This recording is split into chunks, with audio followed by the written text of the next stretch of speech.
오늘도 우리 예배 가운데 함께 하신 주님을 찬양합니다. 그리고 오늘 또한 유튜브로 또 현장으로 함께 예배하는 모든 성도님들께 하나님의 은혜와 평강이 함께 하시기를 기원드립니다. 사람은 살아가면서 후견인이 필요합니다. 어렸을 때는 부모님 또는 형님, 누님이 있으면 참 큰 힘이 됩니다. 친구들도 힘이 됩니다. 누가 나를 때리고 괴롭힐 때 나를 도와주는 사람이 있으면 든든한 것입니다. 엄마, 제가 나 때렸어요. 그래, 어떤 놈이야? 하면서 엄마가 가서 혼을 내주는 거죠. 어렸을 때 이 형이나 누나가 있으면 이 동네에서 그렇게 든든할 수가 없는 것입니다. 제가 중학교 때 이 선도부를 했습니다. 그런데 이 선도부라는 것이 학교 내에 좀 힘 좀 쓰는 애들이 선도부를 하는 거 아니겠습니까? 근데 제가 그 선도부의 차장이었습니다. 그러니까 다른 선도부원들은 완장에 줄이 하나가 딱 그어져 있는데 제 완장에는 줄이 3개가 딱 그어져 있었어요. 그러니까 좀 높죠, 전교생 중에. 그래서 이 선도부원들이 어디나 가면 좀 힘이 있는데, 그때 저의 동생이 같은 학교를 다녔습니다. 그래서 저는 3학년, 동생은 이제 2학년이었는데, 이 선도부원들이 등교 시간이나 점심 시간에 이렇게 이제 1, 2학년 교실들을 돌아다닙니다. 지금은 말이 안 되지만 예전에는 이렇게 학교 선배들이 참 무서웠습니다. 이 선도부원들이 점심 시간에 이렇게 교실을 들어오면 그 순간이 참 긴장이 되고 막 그렇습니다. 근데 저 동생의 말이, 제가 이렇게 점심시간에 딱 교실을 들어가면 이 선도부원들이 제가 말하는 대로 딱 지시에 따르고 그러니까 반 친구들이 쟤네 형이야. 제 동생 이름이 현영인데 현영이 형이야 이러면서 동생을 건들지 않고 이렇게 조금 이렇게 대우를 해주더라는 거죠. 그래서 형 때문에 학교 다닐 때 든든했다, 이런 이야기를 들은 적이 있습니다. 여러분, 우리에게 힘 있는 자가 우리를 도와준다라고 한다면 아무도 우리를 건들지 못하는 것입니다. 그러나 아무도 도와줄 사람이 없는 고아는 불쌍한 것입니다. 여러분, 때로는 권력이 힘이 됩니다. 어느 교회의 경찰서장이 교회를 다녔습니다. 그러니까 경찰청장이 다녔습니다. 그런데 그 교회 장로님이셨는데 그때 그 교회 목사님이 그 권력의 힘을 실감을 했다라는 것입니다. 목사님 어머님이 돌아가셨을 때 경찰 폴리스 순찰 오토바이 있죠. 그 오토바이를 앞세우고 서울에서부터 경북 의성까지 다이렉트로 사이렌을 부르면서 내려갔다라는 겁니다. 권력이 이런 거구나. 그리고 그 지역에 서장들이 부임만 하면은 교회 와서 목사님께 인사를 한다는 거예요. 청장님이 이 교회 다닌다면서요, 목사님 잘 부탁드립니다. 목사님이 그렇게 하면은 목사님 자기도 모르게 어깨에 힘이 쫙 들어가더라는 거예요. 그런데 그래서 웬만한 일이면은 그분께 전화를 하면 다 해결했다는 거죠. 근데 경찰청장을 그만두고 나니 한 명도 인사를 안 하더라는 겁니다. 뭔가 부탁을 하라게도 난처해 하는 것입니다. 추락하는 것이 날개가 있다면 권력이 떨어지는 무정한 것입니다. 어떤 이는 돈이 힘이 됩니다. 가난하고 이 미개한 나라일수록 돈이 통하는 것입니다. 어떤 분이 성지순례를 이집트를 갔는데 가이드가 하는 말이, 이 나라는 돈이면 안 되는 일이 없다는 거예요.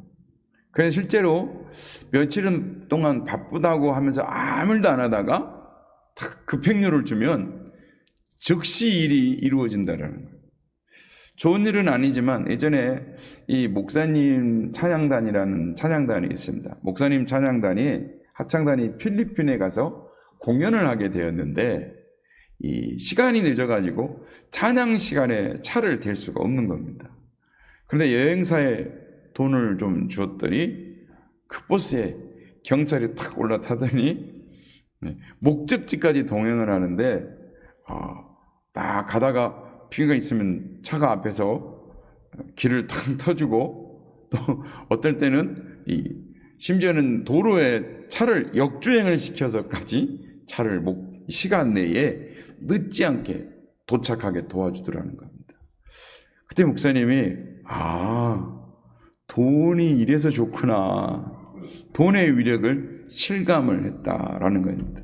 그래서 어느 죄수가 옥에서 탈출하면서 경찰과 대치하면서 외친 유명한 말이 있습니다.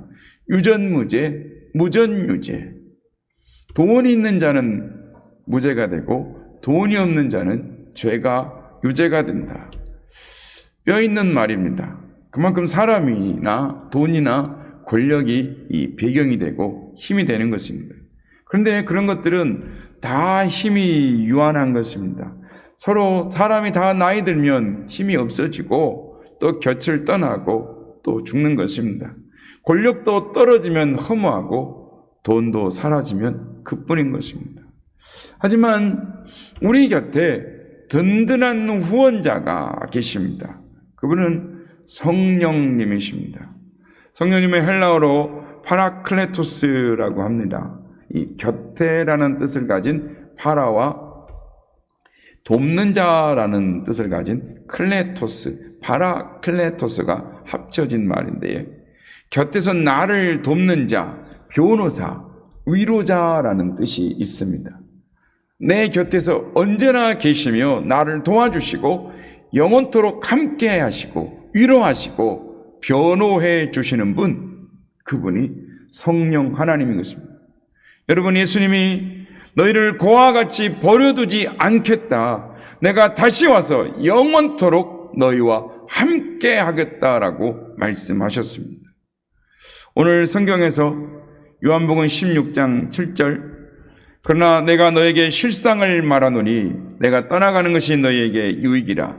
내가 떠나가지 아니하면 보혜사가 너희에게로 오시지 아니할 것이요 가면 내가 그를 너희에게 보내리라 라고 말씀을 합니다. 주님이 약속하신 보혜사 성령님은 한 번 오신 후에 우리와 영원토록 떠나지 아니하시고 함께 하시는 분이십니다. 성경에는 보혜사가 두 분이 있습니다. 처음 보혜사는 예수님이셨습니다. 두 번째 보혜사는 성령님이십니다. 예수님은 유대 땅 한 곳에 한정되게 사시다가 33년 사시다가 십자가에 못 박혀 피 흘려 돌아가셨습니다. 시간적으로 공간적으로 제한을 받으셨습니다. 그러나 성령님은 푸뉴마, 공기, 바람 같은 영으로 오셨습니다. 공기가 지구 전체를 품고 우리와 동시에 함께 도와주는 그런 보혜사이신 것입니다. 공기가 서울에도 있고 일본에도 있고 미국에도 있고 모스크바에도 있습니다. 성령님은 바람과 같아서 우리와 함께 계시고 지구 어느 곳에도 다 계시는 것입니다. 고린도전서 3장 16절에 너희는 너희가 하나님의 성전인 것과 하나님의 성령이 너희 안에 계신 것을 알지 못하느냐라고 하십니다. 성령님은 우리 안에 있습니다. 여러분 안에 있습니다. 여러분 곁에 계시고 안에 계시는 것입니다. 바람이 우리 곁에 있고 우리 코를 통해서 바람이 우리 폐 속에 들어와 있는 것처럼 성령님은 우리와 함께 하시고 우리 안에 거하시는 것입니다. 한번 따라해 보시겠습니다. 성령님께서 지금 내 안에 계신다. 성령님께서 지금 내 안에 계신다. 아멘. 내 안에 계신 성령님을 인정하고 환영하고 의지하면 나의 영을 통하여 나의 마음을 통하여 역사하여 주시는 것입니다. 그래서 저도 매일 고백합니다. 나는 성령님을 신합니다. 나는 성령님을 사랑합니다. 나는 성령님이 지배하시는 것을 환영합니다. 매일매일 성령님을 고백하고 환영하는 것입니다. 성령님이 누구십니까? 하나님의 영이시고 예수님의 영이신 것입니다. 하나님은 성부와 성자와 성령 삼위일체 하나님이신데 성령 하나님이 바로 하나님이십니다. 성령 하나님도 성부 하나님과 같이 똑같이 전지하시고 전능하시고 영원하신 분이십니다. 성령님을 받으면 성령님이 우리 안에 계시는 성령께서 죄에 대해서, 의에 대해서, 심판에 대해서 가르치기도 하시고 책망하시는 것입니다. 요한복음 16장 8절 11절 말씀입니다. 그가 와서 죄에 대하여, 의에 대하여, 심판에 대하여 세상을 책망하시리라.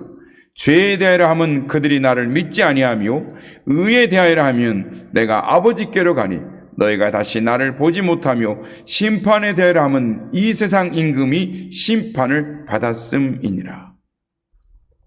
예수님을 믿지 않는 사람들도 죄를 지면 양심의 가책을 받습니다.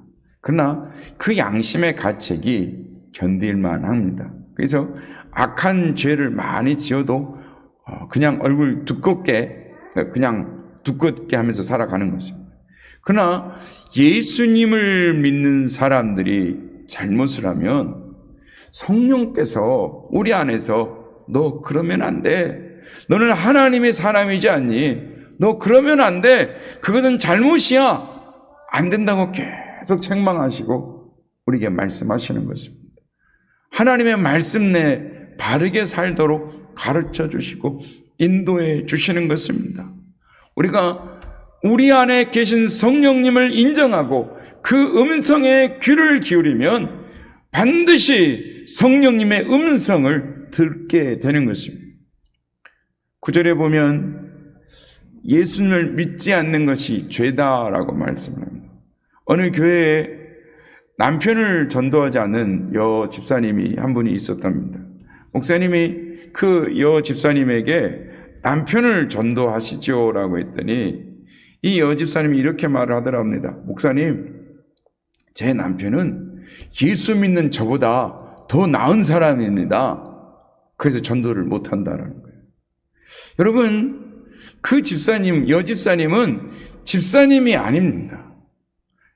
조금 격하게 말하면 그 집사님은 잡사님입니다. 구원에 대해서 모르는 사람입니다. 여러분, 하나님의 아들 예수 그리스도를 믿지 않는 것, 그것이 가장 큰 죄인 것입니다. 아무리 정직하고 의롭고 바르게 살아도 예수님을 믿지 않으면 그것은 의가 아닌 것입니다. 예수님을 믿지 않는 것이 가장 큰 죄인 것입니다.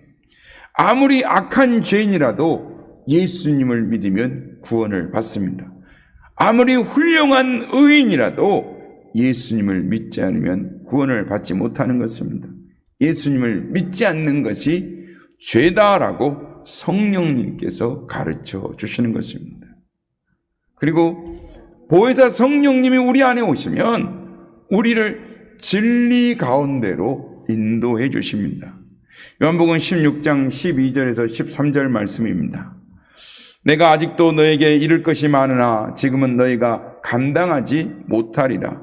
그러나 진리의 성령이 오시면 그가 너희를 모든 진리 가운데로 인도하시리니 그가 스스로 말하지 않고 오직 들은 것을 말하며 장래일을 너희에게 알리시리라.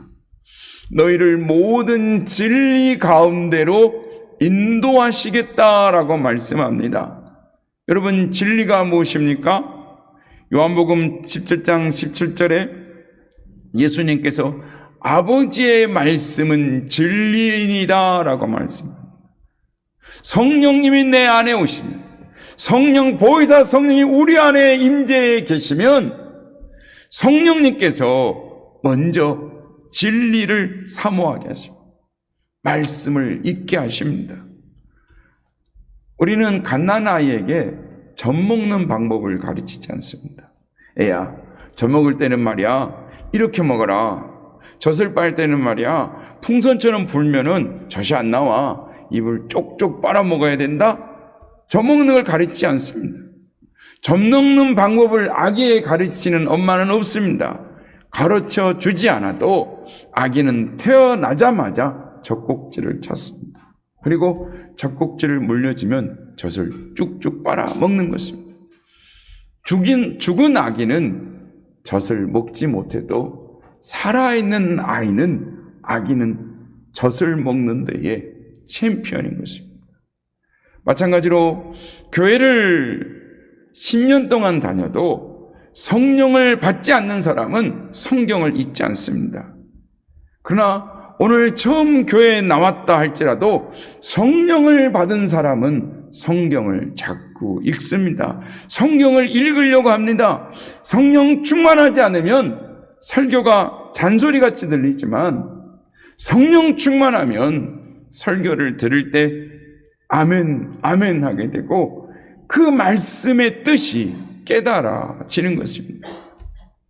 여러분, 성령님이 오시면 우리는 변화되게 되어져 있습니다. 성령 충만하면 보혜사 성령이 우리 안에 계신 것을 인정하고 그분을 환영하면 우리는 변하게 되어 있습니다. 진리 가운데로 성령님이 우리를 인도해 주시는 것입니다. 성령님을 받게 되면 복음을 담대하게 말하게 되는 것입니다. 초대교회에 성령님이 임하게 되니까 변화가 일어났습니다. 제자들이 입이 달라지고 능력 있는 혀가 됩니다. 죽음을 무릅쓰는 제자들이 죽은 예수가 구세주라고 메시아라고 거침없이 말할 수 있게 됩니다. 제자들의 말에 3,000명, 5,000명이 허다한 무리가 주님 앞으로 돌아오는 것입니다. 여러분, 성령 충만을 받으면 굳어진 혀가 풀리는 것입니다. 닫혀진 입술이 열리는 것입니다. 그 혀로 기도하게 되고 그 혀로 기뻐 찬양하게 되고 그 혀로 이웃을 축복하게 되고 복음을 전하게 되는 것입니다. 성령 충만하면 지금까지 한 번도 해보지 않았던 말, 생각지도 못했던 말과 기도가 쏟아져 나오기 시작하는 것입니다. 성령의 능력은 곧 입술의 능력으로 나타나는 것입니다. 초대교회 성도들이 성령을 받게 되자, 보혜사 성령의 들 가운데 임함을 깨닫게 되자 갈릴리 바다에서 고기를 잡으며 비린내나 풍기던 어부들은 역사의 주인공으로 바꿔졌습니다. 그들은 세계를 마음에 품고 예수님의 말씀을 따라 세계 정복의 비전을 꿈꿉니다. 역사의 인물 중에 누가 그런 꿈을 꿨겠습니까? 진시황도, 로마의 시저도, 마게도니아 알렉산더도 하지 못했던 세계를 향한 비전을 품고 나가는 것입니다. 하나님 나라의 건설이 시작되고 기독교의 새 역사가 시작되는 것입니다. 여러분, 성령을 받게 되면 보혜사 성령이 내 안에 임하신 것을 알고 그분을 신하고 인정하면 베드로처럼 베드로가 더 이상 하찮은 계집종 앞에서 겁에 질려서 주님을 부인하던 초라한 인간이 아니었습니다. 성령에 충만하게 되니까 방문을 걸어 담그고 생명을 염려하며 두려움에 떨던 자들이 방문을 걷어차고 로마 시내 항복판으로 달려나가는 것입니다. 예수님의 죽음과 부활을 목이 터져라고 외쳐대는 것입니다. 자신의 생명을 예수님을 위해 초계와 같이 버릴 수 있었습니다. 그래서 그들이 300년이 채 지나기도 전에 세계를 지배했던 로마를 그 앞에 무릎을 꿇릴 수가 있었던 것입니다. 무엇이 이 엄청난 일을 가능하게 했습니까? 무엇이 갈릴리의 어부 촌사람들을 이토록 능력 있는 사람들로 만들었습니까? 무엇이 세계의 역사의 흐름을 바꿔놓았습니까? 바로 성령님의 능력인 것입니다. 종교적 훈련만으로는 주님의 일을 감당할 수 없습니다. 사역하고 싶으나 사역할 힘이 없습니다. 사랑하고 싶으나 사랑할 힘이 없습니다. 용서하고 싶으나 용서할 힘이 없습니다. 병이 낫고 싶으나 병 나을 힘이 없습니다. 그러나 여기에 그리스도인의 파워가 있습니다. 그건 성령님의 능력인 것입니다. 성령의 능력을 받으면 사람이 달라지고 변화되는 것입니다. 사랑하는 성도 여러분, 보혜사 성령 하나님이 지금 우리와 함께 하십니다. 여러분과 함께 하십니다. 여러분 안에 지금 계십니다. 우리 안에 계시는 것입니다. 성령님을 인정하고 환영하고 여러분의 삶 안으로, 여러분의 공간 안으로 성령님을 인정하고 받아들이십시오. 그러면 놀라운 역사가 일어나는 것입니다. 박금철 목사님이 쓴 실화사전에라는 책이 있는데 그 책에 이런 간증이 소개되고 있습니다. 한 남편이 심한 이 술 중독으로 이 돈을 벌면 그냥 다 술을 먹고 말아버리는 것입니다. 그러니까 집이 가정 형편이 어떻게 됐겠습니까? 집세도 못 내고 가족의 생활은 말이 이만저만이 아니었습니다. 그래서 남편도 야, 이래서는 안 되겠다, 내가 정신을 차려야지 하면서 이 알코올 중독에서 벗어나기 위해서 병원을 문마다 두드렸지만 알코올 중독에서 벗어나지를 못했습니다. 어려운 생활 중에도 가정을 지켜오던 부인이 더 이상 견디지 못하고 이제는 아이를 데리고 가겠다고 남편하고 이혼하자고 결별 선언을 합니다. 막다른 골목에 서게 된 남편이 부인에게 사정을 합니다. 여보, 내 힘으로 안 되잖아. 한 번만 봐줘. 그래도 부인은 지칠 대로 지쳐서 더 이상 견딜 수 없다고 헤어지자기를 고집을 합니다. 하는 수 없이 남편이 교회 나가서 하나님 앞에 무릎을 꿇고 엎드려서 술 중독에서 노임받게 해달라고 기도합니다. 기도한 다음에 집에 돌아와 보니까 집에 부인이 짐을 다 꾸려놓고 응접실에서 남편을 기다리고 있는 겁니다. 남편이 집에 들어와도 본체 만취합니다. 부인과 자식을 한꺼번에 잃게 되어지자 다급해진 남편이 자기 침실에 들어가서 꿇어앉아 침대를 부여잡고 하나님, 예수님의 이름으로 기도합니다. 지금까지 하나님을 외면했던 저는 죽일 놈입니다. 저를 용서해 주십시오. 제가 알코올 중독에 걸렸습니다. 이 알코올 중독이 저의 가족을 빼앗아 가려고 합니다. 나의 인생은 이제 파멸입니다. 저를 알코올 중독에서 건져 주십시오. 살려 주십시오.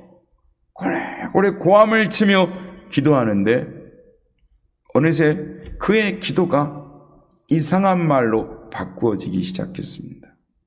그가 성령님의 능력으로 방언을 받은 것입니다.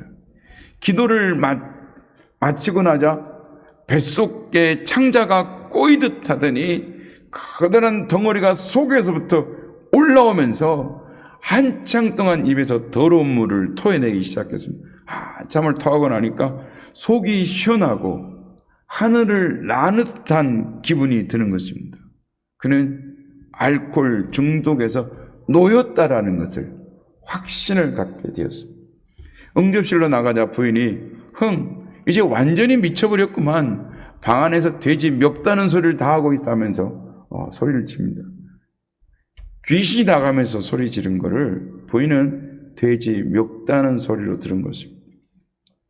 여보, 그게 아니야. 나 이제 새 사람이 되었어. 알코올 중독에서 놓여놨단 말이오. 이젠 다시는 술을 입에 대지 않을 거요. 당신 술 안 먹는다는 결심을 몇 번이나 했어요. 너무 많이 속아서 이제 술 안 먹는다는 말만 들어도 진저리가 나요. 신물이 나요. 여보, 이제 진짜란 말이야. 부인을 붙잡고 애원을 막 합니다. 부인은 남편을 며칠 더 두고 보기로 합니다.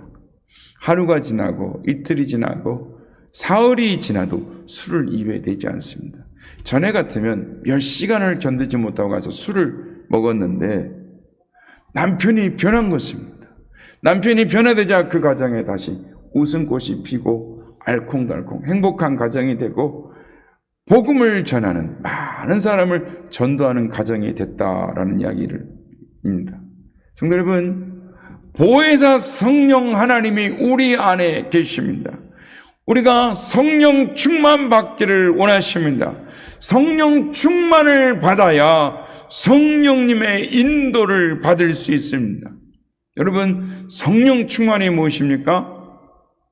성령 충만이란 성령님이 나를 더 많이 차지하는 것입니다. 성령님이 나를 지배하는 것입니다.